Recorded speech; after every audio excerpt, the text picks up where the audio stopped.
Hey guys, and welcome to the Working Money Channel. I wanted to thank all you guys. I know you have been reporting this fake Working Money Channel Twitter account. This guy is Working Money CH _ here, guys. This is an imposter. If you do happen to come across him and you haven't reported him already, I would really appreciate if you did report him. I'm trying to report him. I'm trying to get Twitter on top of this. They still haven't taken this guy down. But thanks so much to everybody else who has indeed helped out and has reported. Let me know that they have reported this fake Working Money Channel Twitter account. I wanted to start the video off, guys, with this. Michael at Val5 Links. Paraguay is now set to unveil a crypto bill on the back of Bitcoin's success story in El Salvador, a government official said this week. So we had the news about Bitcoin becoming legal tender in El Salvador, and now Paraguay is looking to follow suit. So Paraguay is set to unveil a crypto bill on the back of Bitcoin's success story in El Salvador, and now Paraguay is set to follow suit. So the South American country reels from a declining economy and ill-fated effects of the dollar printing in the US,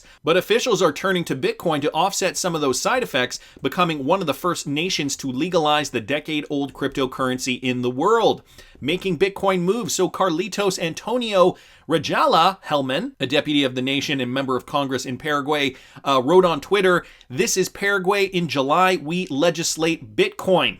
The comment came in response to a tweet by the Paraguay Entertainment Group, the country's largest entertainment group, which said it would accept Bitcoin, Ethereum, Shiba Inu, and Chiles starting next month. Interesting choices. So this is the tweet here, guys, from Carlitos Rajala, saying that Paraguay is now looking to step up and legislate Bitcoin as well. Interesting. Hellman did not make any comment or provide additional information in this regard. However, he hinted in June that officials were possibly working with PayPal on a Bitcoin-related project in the country.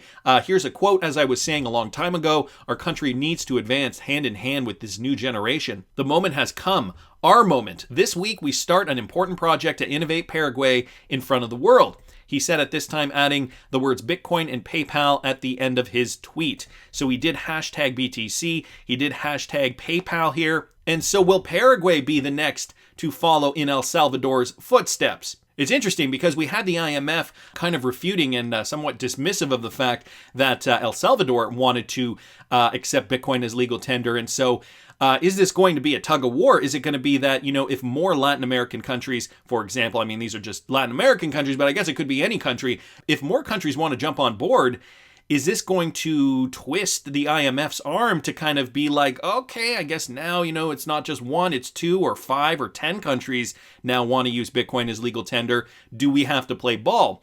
Or is there going to be something else that happens? Could there be sanctions involved, for example? I mean, this is a moving target, and we are seeing this roll out in real time. So a very exciting time in terms of cryptocurrency. Of course, if you are invested in cryptocurrency, you are in a good spot. Hodl now, guys. Hodl now and reap the rewards later. I also saw this from the Cryptic Poet here. Swissborg just announced that they will support XRP. The Swissborg app will allow XRP hodlers to exchange XRP with 6 cryptos and 15 fiat. So this came out yesterday. Here's a blog post here just from Swissborg. What is XRP? Gives you guys a brief rundown if you still don't know what XRP is, how it's used, what is the XRP ledger, the consensus protocol. Down here, the conclusion: XRP is highly secure and liquid, being traded on over 140 exchanges. Its consensus algorithm settles transactions in just 3 to 5 seconds and can handle 1,500 transactions per second, making it the most scalable digital asset. With a 7-year track record, it is also highly stable, with negligible energy consumption when compared to other proof-of-work tokens. Keen to add XRP to your portfolio? The good news is now it's possible with the Swissborg app. Exchange XRP with 15 different fiats and 16 cryptos all in one app and get the best price on every exchange with our revolutionary smart engine. So brand new news there coming from Swissborg. Wanted to thank the Cryptic Poet for pointing us to that. I also wanted to mention this tweet, guys, from Holdback XRP here on Twitter. And this morning I did a video discussing that new ODL corridor, the Australia-Vietnam corridor, that was just announced through Links Global, or Da5. So I did that video this morning. I'll link it up here in the top right-hand corner. But Holdback XRP, though, noticed some more Ripple and XRP connections to this. And so I thought I'd bring this up because I thought this was interesting. More connections with XRP-enabled Links Global via their digital asset 5 Philippines and Australia. That was previously called Arkin. Partnership with PayMaya of the Philippines. Conglomerate Voyager, backed by the usual Ripple suspects, World Bank's IFC, PLDT, and KKR, and Gcash. So just linking some more screen grabs here to demonstrate that. But down here he writes, Ripple's ODL Australia to Vietnam. FinFan became the first institution in Vietnam to use Ripple, and that's what we talked about this morning. If you look down here though, guys, Da5, okay, this is the company that's at the center of this. Da5 Partners are all Ripple announced other than Western Union. So this is just from the Da5 website here, but these companies are all Ripple partners. I don't recognize this one, but I do recognize Cebuana Lulier, iRemit, and definitely Ria Money Transfer and Optimum Exchange Remit. So other than Western Union, and I'm assuming RD Pawn Shop and Jewelry is one as well, as T. Holdback mentions here, all these companies are indeed Ripple partners. Some may not recognize Optimum Exchange Remit Inc. They are partnered with Ripple customer Al Ansari Exchange, and he will dig for more information here. So just another screen grab demonstrating that the Al Ansari Exchange is connected to Optimum Exchange Remit Inc. So connections beyond the typical connections. Interesting to see how this RippleNet partnership web continues growing across the globe. Down here, T. Holdback XRP also says the active Pit network will also provide Da5 the ability to leverage over 320,000 integrated physical cash-in, cash-out settlement facilities and locations at post offices, kiosks, ATMs, agent and retail locations in North and South America, Europe, Africa, and Asia. So XRP the standard, it certainly does look like it is becoming the standard if it wasn't already, very, very quickly across the globe, just through the secondary and tertiary partnerships. So really interesting to see that. Thanks so much to T. Holdback XRP for posting that. And this one here, guys, from DJ Peter Vaz, FedNow Service Pilot Program is gaining traction and support. So this is not new, but we are seeing more developments for the FedNow Service Pilot Program. And yes, this is a program run by the Fed to get onto DLT technology. Let me read you guys a little bit of this. Unlike many government initiatives that were halted, delayed, or shut down altogether during the pandemic, the construction and development of the FedNow service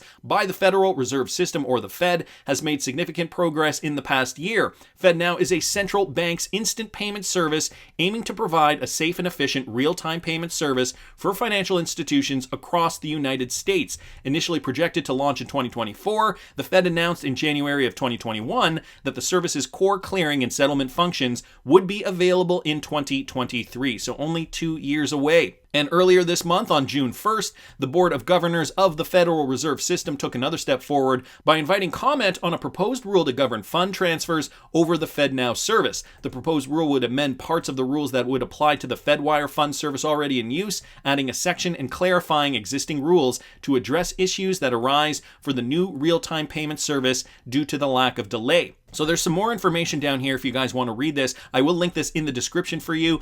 And FedNow has gone on the record saying that they are using Valente. So here's an article from Valente's website just mentioning that from February of 2021. Valente Technologies, the global leader in cloud payments and financial messaging, today announced their participation in the pilot program for the Federal Reserve's upcoming instant payment offering, the FedNow service. So this is really important news. And why that's very important news is because we also know Valente is a Ripple partner. So here's just a document, a PDF just saying this. The Volpay Ripple processor module speeds integration to the Ripple global settlement network. Valente's Volpay Ripple processor module simplifies the connection to Ripple's near real-time payment and settlement network. And then it gives you guys a bit of a description on that. We've seen this image here just demonstrating how Valente does integrate with RippleNet and how it can facilitate these types of payments between banks. So another resource here for you guys who aren't familiar with this, I will link this in the description. And so the Fed, right, on that federal level, are working with Valente to integrate and implement real-time payments using blockchain technology, DLT solutions,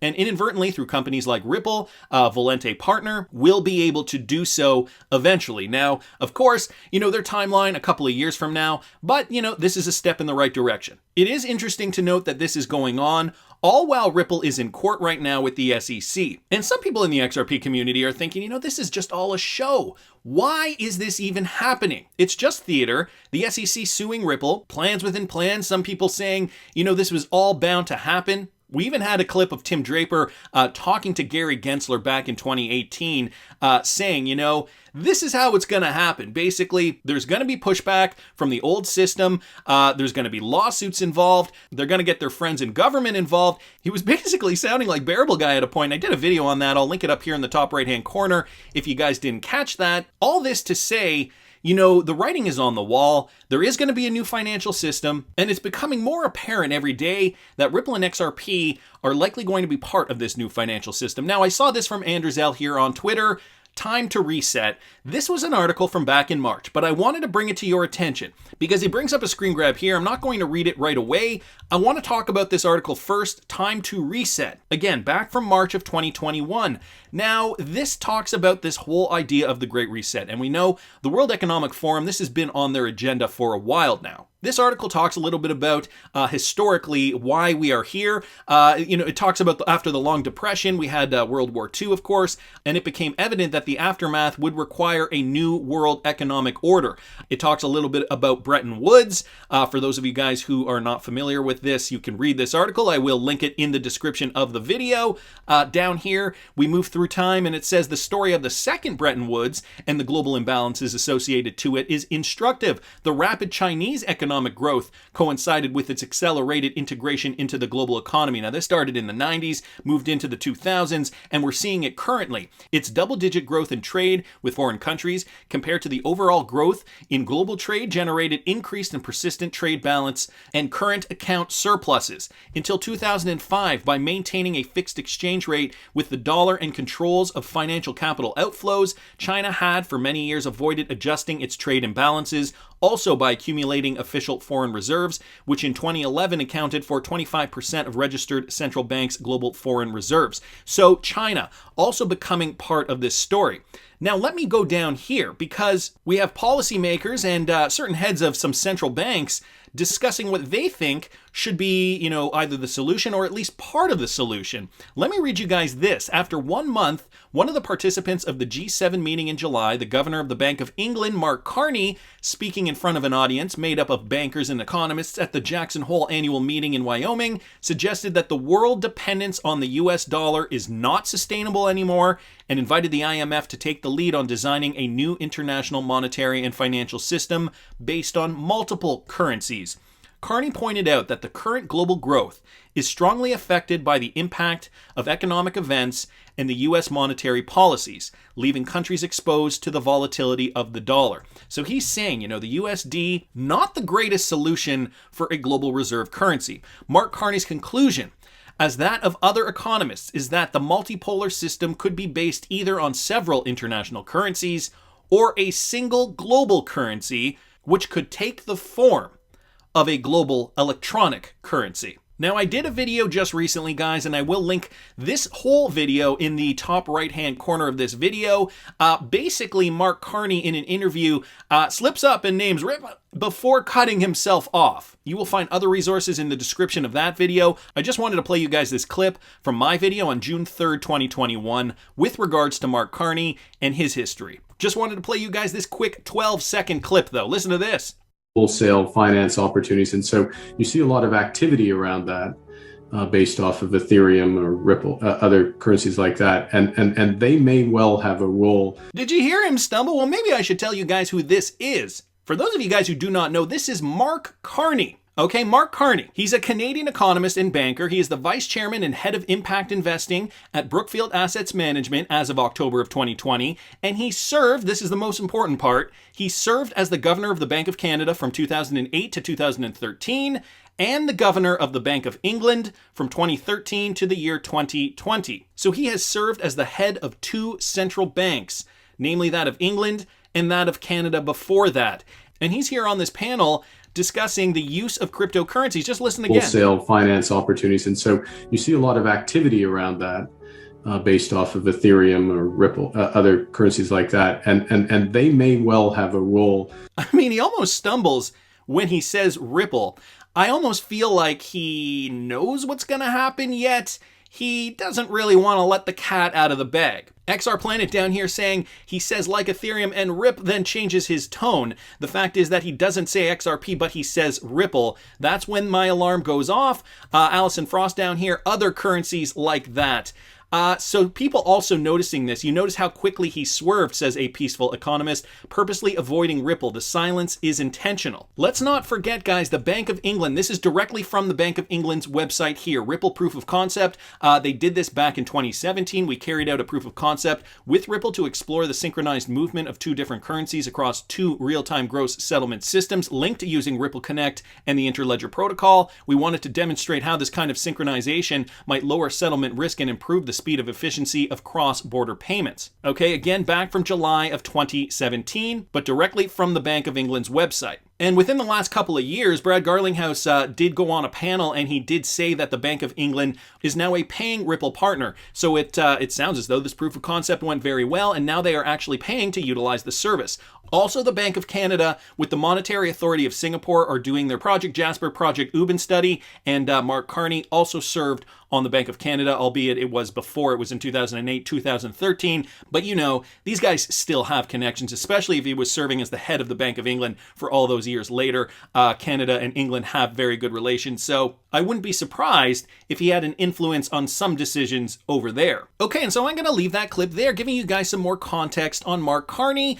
Ripple joining forces with Canadian Bank for new project. This just reinforcing that point that I made in the video. I did not show an article in the video to demonstrate this, but just another article here from November 1st of 2018. The Bank of Canada and RippleNet have been cooking something up together, and this just discussing the Project Jasper that they were collaborating on, and this project did start back in 2018. I believe it is still ongoing, if I am not mistaken. So Mark Carney, obviously with a respectable resume, the governor of the Bank of England and Bank of Canada, pointing out that a new global reserve currency could be comprised of several international currencies or a single global currency, which could take the form of a global electronic currency. Let me go on here. However, the transition to a new international reserve currency is a complex issue that follows not only an economic decline of the issuer country, but also the diffusion of the new currency as a medium of exchange, which therefore must be efficient and convenient in the international payments. Well, what other cryptocurrency is not only efficient and convenient in international payments? Ripple obviously setting up XRP to be that cryptocurrency, and all those central bank partnerships could be leading us in this direction.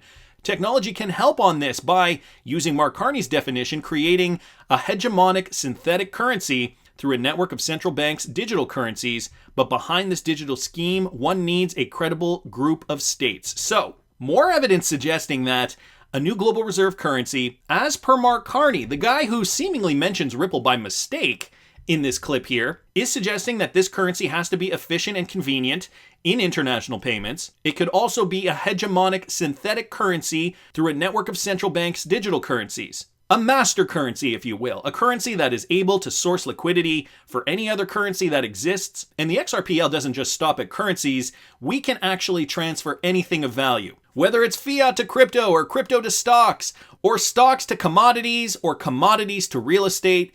Anything of value can be transferred on the XRPL, but only time will tell to see what the future holds. That's just my opinion, but I want to hear what you guys think. Please subscribe to the channel if you haven't already. Like the video if you like the content I'm providing. I always love hearing your comments. See you in the next one, guys.